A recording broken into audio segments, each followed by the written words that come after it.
시장이 조금 답답합니다. 거의 상승분을 반납하고 보합권까지 내려와 있습니다. 하루하루 일희일비하면 안 되는데 어렵네요. 매크로적인 측면도 점검해보고 그 안에서 빛을 발할 종목까지 발굴을 좀 도와드릴게요. 시장을 이기는 전략. 오늘 새로운 분과 함께하겠습니다. 김승수 GL리서치 연구원 모셨습니다. 어서 오세요. 네, 안녕하십니까. 반갑습니다. GL리서치는 이제 리포트로 종종 만나봤었어요. 네. 어떻게 또 나와주셔서 이 바쁜 시간에 와주셨는데 매크로적인 측면도 봐주신다고요. 네, 맞습니다. 최근 시장을 좀 어떻게 보고 계세요? 바텀업하기에 좋은 시장이다 하면서 발굴을 좀 더 열심히 하고 계신 건가요? 네, 최근에 아무래도 어제 밤부로 이제 연준 양적 긴축이 종료가 됐고, 네. 아무래도 이제 계속 유동성이 완화될 징조가 보이기 때문에 아무래도 이제 증시가 다시 11월에는 사실 장이 많이 안 좋았잖아요. 그렇죠. 그 와중에 이제 다시 위로 꺾이는 모습이 조금씩 보이면서 아무래도 그 와중에 계속 수혜를 받을 섹터나 종목 위주로 계속 서치를 하고 있는 편입니다. 유동성 쪽에서 키워드를 많이 보고 계시는 것 같거든요. 그럼 시장 측면에서 봤을 때 미국 시장에서 다시금 반등을 줬다. 코스피도 다시 4천선 회복했어요. 네, 맞습니다. 연말 랠리의 신호탄이라고 볼 만큼 의미 부여 가능한 걸까요? 아무래도 일본은행이 이제 최근에 금리 인상 기조를 보이면서 이제 유동성이 그쵸. 점차 축소되는 리스크가 좀 있으나 네. 아무래도 이제 현재 패드워치 기준 12월 다음 주에 있는 이제 연준 12월 금리 결정 확률이 거의 80% 90% 육박을 하고 있습니다. 예. 그래서 거의 금리 인하 기조가 이제 거의 확실시되는 가운데 유동성이 계속 이렇게 지속되면은 증시에도 연말 12월 그리고 이제 26년 넘어가는 그 시기에 훈풍이 불지 않을까 짐작을 하고 있습니다. 4천. 정말 연내 5천까지 가면 참 좋겠어요. 그렇죠? 미국 시장, 네. 연내 5천은 힘들지만 어쨌든 이제 유동 네. 계속 아무래도 10월 동안 이제 상승폭이 워낙에 컸다 보니까 11월에는 조정 장세가 이어지고 그렇지만 유동성 문제 이슈가 가장 크다 보니까 계속 랠리가 26년까지 이어지지 않을까 전망합니다. 그렇군요. 부드럽게 말씀해 주신데 선 그으실 거는 명확하게 그으시네요. 그러면 네. 지수 상단에 대한 기대는 너무 높게 가지 말고 섹터랑 종목 잘 추리자 이 말씀을 해주셨어요. 네, 맞습니다. 유동성 기대감 다시 그러면 불면 지금 가장 주요하게 보시는 섹터 결국 주도주 누가 되는데잖아요. 네. 어디 보고 계세요?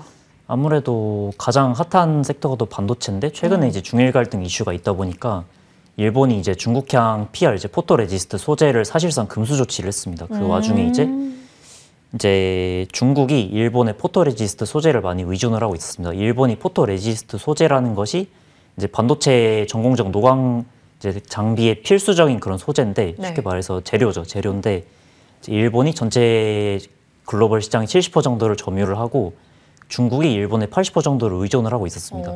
사실 한국도 19년에 이제 아베 정권 당시에 일본이 금수 조치를 시행하면서 가장 먼저 금수 조치를 시행했던 게 포토레지스트 소재였거든요. 네.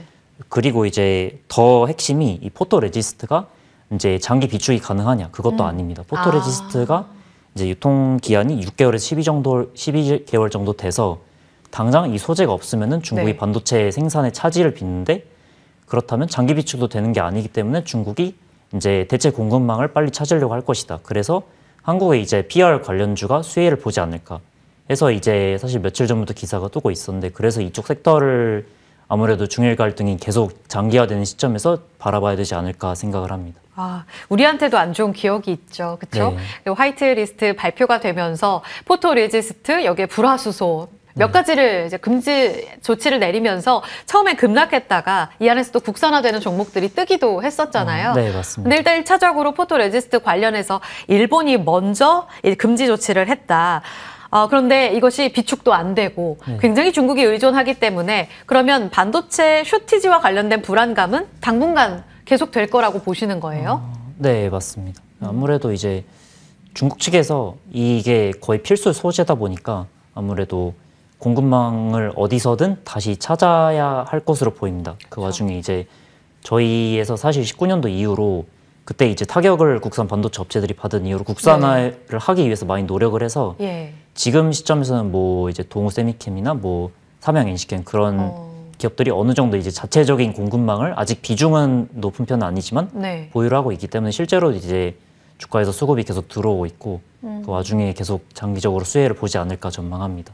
중국이 우리한테 의존하는 비중은 굉장히 적다는 거잖아요. 일본에 거의 의존을 했었기 때문에. 그렇죠. 근데 이제 대체가 가능할 거다 이 말씀이신 것 같거든요. 네, 맞습니다. 그러면 우리가 지금 차지하고 있는 포토레지스트 시장 안에서의 비율은 어느 정도 되는 걸까요? 사실 막 그렇게 높진 않아요. 아까 말씀드렸다시피 일본이 70% 정도를 비중하고 있고 포토레지스트 소재 중에 KRF라고 이제 낸드양 소재가 있는데 네. 그걸 이제 요 동진 세미캠이 이제 시장의 전체 글로벌 시장 10% 정도 점유하고 있는 걸로 추정을 합니다. 그래서 아직 높은 수치는 아니지만 그래도 19년에 비해서 국산화가 많이 진행이 됐고 이제 특히 이제 이따가 말씀드리겠지만 삼양 NC캠의 경우에는 포토레지스트 밸류체인이 어떻게 되냐면 포토레지스트 재료를 포토레지스트 만드는 곳에 공급을 하고 그 포토레지스트가 이제 삼성전자나 SK하이닉스로 이제 공급이 됩니다. 이렇게 3단계를 걸치기 때문에 네. 삼양 NC캠이 1단계에 해당이 되고 이제 동진 세미캠이 2단계에 해당이 돼요. 그래서 특히 이제 삼양 NC캠 같은 경우에는 네.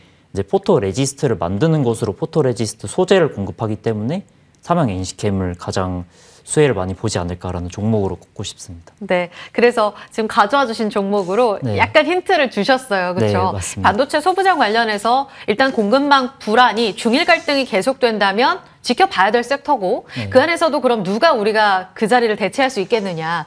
대표적인 후보주로 유망주 아래 나가고 있는데 방금 말씀해 주신 삼양 NC캠입니다.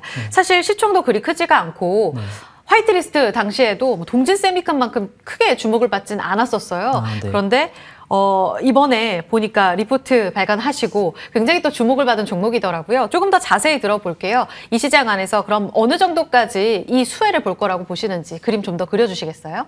삼양 NC캠이요? 네. 사실 삼양 NC캠 같은 경우는 저희가 아직 그 리포트를 발간하지는 않았고요. 네. 네, 그거는 이제 추후에 설명들을 라운시키고 삼양 NC캠은 이제 아까 그 포토레지스트 향 재료를 이제 공급을 한다고 말씀을 드렸잖아요. 네. 그래서 그 재료에 그 폴리머랑 PAG라는 게 있습니다. 네. 그래서 KRF 이제 그 포토레지스트에 크게 세 개가 있어요. 하나가 KRF고 하나가 ARF고 하나가 EUV입니다. 그래서 KRF는 낸드 향이고 네. ARF랑 EUV는 디램 향으로 이제 주로 갑니다. 자, 아무래도 이제 웨이퍼 관련해서 디램이나 낸드 이제 가격이 계속 올라가고 계속 공급 쇼티지가 오고 있잖아요. 그러면서 네. 이제 삼양 NC캠도 이제 포토레지스트 재료를 공급하고 있으니까 거기서 이제 수혜를 보고 있고요. 이제 아무래도 삼양 NC캠이 그런 이제 PR 포토레지스트의 세 가지 재료를 모두 공급하고 있어서 이제 그게 디램 향으로 공급 쇼티지가 오든 낸드 향으로 공급 쇼티지가 오든 계속해서 이제 수혜를 보는 그런 종목입니다. 아무래도 디램 쪽으로 먼저 쇼티지가 왔을 때 더 주가 폭발적으로 반응할 수 있을 거라고 보면 되겠죠? 네, 뭐 디램이나 낸드나 어느 쪽으로든 수혜를 받을 종목이 거의 맞기 때문에 네. 그렇게 이해를 해주시면 될 것 같습니다. 지금 시총이 한 2,500억 원 정도밖에 되지가 않습니다. 근데 보니까 4월에 발간하셨네요. 발간하셨어요. 그래서 제가 깜짝 놀라서 다시 한 번 또 찾아봤습니다. 2008년에 설립이 돼서 코스닥 상장해서 이 스토리도 재밌게 쭉 연결을 주셨는데 본의 아니게 4월 발간하고 나서 12월에 이렇게 이벤트가 터진 거잖아요. 맞습니다. 이렇게 되면 내년도에 대한 실적 기대는 어느 정도까지 높여줄 수 있을지 이게 사실 이벤트이고 센티에만 영향을 주는 것 아니야? 실적은 좀 더 지켜봐야지 하는 시각들도 있거든요.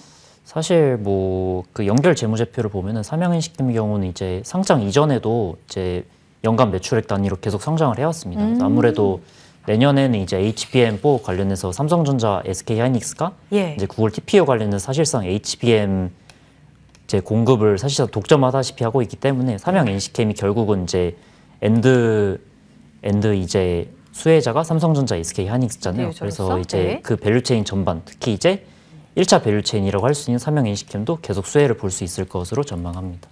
실적도 기대해 봐야겠네요. 네, 맞습니다. 지켜보겠습니다. 일단은 실적 자체가 없었다가 이벤트적으로 주목을 받은 게 아니고요. 꾸준히 올해에도 잘 벌었다라는 이야기를 주셨고요. 이 이벤트를 통해서 지금 4개월, 한 6개월 만에 최고점을 다시 만들어내고 있습니다. 연초 가격대 돌파할 수 있을지 계속 좀 지켜볼 필요가 있겠습니다. 삼양 NC캠 먼저 들어봤고요. 앞서 살짝 또 힌트를 주셨어요. 본의 아니게. 라운시큐어 두 번째 종목으로 주목해보고 계신다고 가져와 주셨는데 여기야말로 지금 리포트가 아직 없는데 최근 보안 이슈 너무 핫하잖아요. 네, 맞습니다. 어떤 포인트로 가장 매력적이라고 보세요? 라운시큐어는 아무래도 이제 사실 저희가 오늘 발간했습니다. 오늘 아침에 발간을 했는데 이게 최근에 이제 저번에 9월에 이제 국정 이제 화재 사태도 있었고 최근에 뭐 두나무 해킹 아니면 이제 가장 전 국민들이 관심 있어할 쿠팡 이슈 해킹도 있다 보니까 사실 그 정부 측에서도 이재명 대통령이 어제 그런 이제 보안 사태에 관련해서 뭐 징벌적 손해배상을 강화할 것을 주문하기도 하는데 정부에서 엄중 이제 대응하기로 이제 계속 스탠스를 주고 있습니다. 또 이제 아무래도 연말이다 보니까 내년 뭐 기업의 경우에는 내년도 계획, 정부도 내년도 예산안 그런 게 나오는 경우잖아요. 네. 내년 예산안이 어제 확정이 됐는데 거기에 주요 내용이 뭐가 있냐면 이제 국정자원 화재 복구, 전력망 그게 있습니다. 그걸 통해서도 정부가 계속 보안 이슈에 이제 초점을 맞추고 있다 그런 걸 알 수 있거든요. 예. 아무래도 라운시큐어의 경우에는 이제 그럼 이제 기업 측에서 그런 보안을 강화하기 위해서 뭐 화이트 해커를 위주로 계속 이제 지출을 할 것인데 라운시큐어의 이제 서비스 부문 중에 화이트햇 서비스가 있습니다. 화이트햇. 네, 화이트햇이라고 이제 쉽게 말해서 이제 보안 컨설팅을 해주는 이제 서비스인데 그게 이제 올해 3분기 매출 실적도 견인하고 실제로 이제 라운시큐어 매출이 이제 올해 3분기에 이제 흑전을 하는 등 이제 되게 긍정적인 영향을 많이 미쳤습니다. 네. 그런 점에서 이제 아무래도 내년까지 바라봤을 때 보안 관련 테마가 계속 수급이 몰리고 있고 이제 실프 주제로 정부에서도 주목을 하고 있다 보니까 라운시큐어도 계속 수혜를 받을 것으로 저희가 전망을 하고 있습니다. 그러니까요. 이게 벌써 몇 번째예요, 올해. 네. 공공 관련한 이야기 해주셨는데 이때 6월에 테마성으로 급등을 했다가 거의 다 빠지는 모습을 나타냈어요. 그리고 다시 이번에 쿠팡 이슈로 반등을 주고 있는 건데 어제 그리고 그 전날 그러니까 연이틀 10,000원까지 도달했다가 조정받고 다시 오늘 가요. 가격 전략으로는 시총, 전체적인 잠재력을 봤을 때 어디까지 좀 기대할 수 있을까요? 총은 1차적으로는 12,000원까지 바라보고요. 사실 뭐 업황 자체가 좋다 보니까 이제 계속 모멘텀이 이어지면서 이제 라운시큐어 경우에는 아까 방금 전에 말씀드린 서비스 화이트 부분뿐만 아니라 원래 이제 원패스 인정이라고 해서 저희가 보통 은행 앱이나 그런 걸 깔면은 이제 홍채 인식이나 지문 인식 같이 생체 인증을 하잖아요. 그런 거를 하는 이제 보안 기업입니다. 그래서 그런 부분을 기반으로 캐시카우를 늘리면서 이제 화이트햇 같은 이제 서비스로 계속 이제 매출을 창출하는 구조를 가지고 있기 때문에 수혜가 계속되지 않을까 전망합니다. 손절라인 9,000원, 방금 말씀하신 대로 TP는 12,000원으로 제시해 주셨습니다. 이벤트에 그칠 게 아니라 긴 관점에서 이 시장 확장을 보자 라운시큐어까지 함께 들어봤습니다. GL리서치 김승수 연구원과 함께했고요. 출발 성공 투자 후반부까지 같이 인사드리겠습니다. 여러분 고맙습니다.